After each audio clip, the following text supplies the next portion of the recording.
Hello students, तो चलिए आज हम लोग शुरू करते हैं क्लास 9 के एक्सरसाइज 4.1 का क्वेश्चन नंबर 2, जो कि है express the following linear equations in the form ax plus B y plus c is equals to 0 and indicate the values of a, b and c in each case. तो इस question में हम लोग को क्या बोला गया है कि नीचे दिए गए जो लीनियर इक्वेशंस है उन लोगों को हमको किस फॉर्म में शो करना है, तो ax plus B y plus C के फॉर्म में, जो कि हमारा linear equation in two variable का जनरल फॉर्म होता है। ये जो इक्वेशन हम लोग को गिवन है ना, ये linear equation in two variable का जनरल फॉर्म है। और हम लोग को उसके बाद पहले तो इसको इस जनरल फॉर्म में शो भी कर लेना और उसके बाद ये भी बताना है कि ए का वैल्यू, बी का वैल्यू और सी का वैल्यू क्या क्या होगा।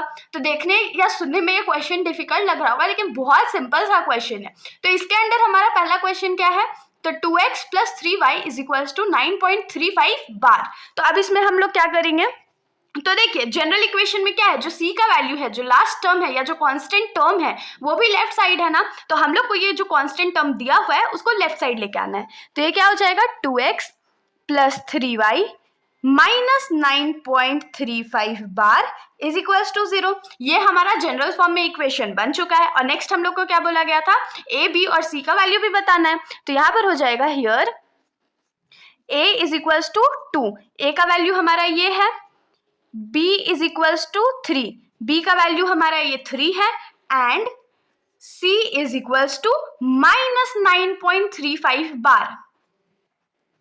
अब आप लोग सोच रहे हैं माइनस 9.3 बार क्यों होगा भाई, तो देखिए यहाँ पर जनरल इक्वेशन क्या है हमारा, प्लस सी है ना, और इसको प्लस सी बनाने के लिए क्या करना पड़ेगा, तो माइनस अंदर लेना पड़ेगा। या इसको आप लोग एक सेंटेंस में और ऐसे लिख सकते थे, 2x plus 3y plus minus 3.5 bar is equals to 0। अब समझ में आया मैंने माइनस 9.35 बार क्यों लिखा था।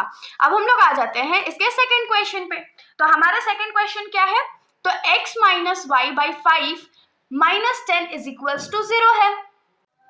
तो यहाँ पर क्या हो जाएगा, ये ऑलरेडी जो इक्वेशन है ना इसी फॉर्म में है, लेकिन हम लोग इसमें माइनस थोड़ा सा अलग कर लेते हैं। तो ये क्या हो जाएगा, x plus minus 1/5, y by 5 है तो हम लोग इसको क्या लिख सकते हैं, 1/5 y plus minus 10 is equals to 0। ये हमारा इक्वेशन हो गया जनरल फॉर्म में। और यहाँ पर हमारा जो ए बी सी का वैल्यू होगा वो क्या होगा, a इज इक्वल्स टू 1। देखिए x के आगे कोई कोएफिशिएंट नहीं है, मतलब 1 है, तो a का वैल्यू 1 हो गया, b का वैल्यू क्या हो जाएगा, तो माइनस 1/5, एंड c का वैल्यू क्या हो जाएगा हमारा, तो माइनस 10।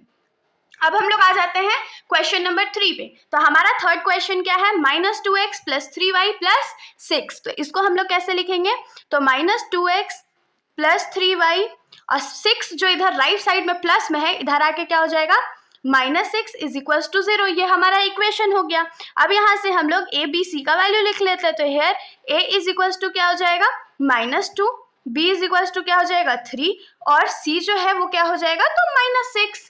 अब हम लोग आ जाते हैं फोर्थ क्वेश्चन पे। तो फोर्थ क्वेश्चन क्या है हमारा, x is equals to 3y। तो देखिए यहाँ पर कांस्टेंट टर्म हमारा कुछ भी नहीं है, तो x और ये जो प्लस 3y राइट साइड में है, जब लेफ्ट साइड में आएगा तो माइनस 3y हो जाएगा, और प्लस कांस्टेंट टर्म क्या है, 0 है, तो इज इक्वल्स टू 0 हो गया। अगर आप लोग ये लिखिएगा तो भी चलेगा और नहीं लिखिएगा तो भी चलिएगा, मैंने यहाँ पर आपकी अंडरस्टैंडिंग के लिए यहाँ पर लिख दिया है। तो यहाँ क्या हो जाएगा, here a is equals to क्या है, 1 है, b इज इक्वल्स टू क्या है, तो -3 है, and c is equals to क्या है, तो 0 है, क्योंकि c तो एग्जिस्ट ही नहीं कर रहा है इस वैल्यू में। अब हम लोग आ जाते हैं फिफ्थ क्वेश्चन पे।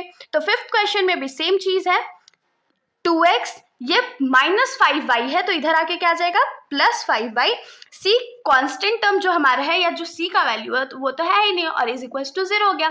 तो यहाँ पर हम लोग लिखेंगे therefore a is equals to 1, a is equals to 2 है, b इज इक्वल्स टू 5 है, and c is equals to 0 है। अब देखिए आप लोग को एक लॉजिक लगाना है कि कभी भी इक्वल टू के राइट साइड में 0 नहीं है या कोई दूसरा डिजिट है तो उसको पहले लेफ्ट साइड लेके जाना है, उसको 0 कर लेना, और उसके बाद ही आपको a b और c का वैल्यू लिखना है।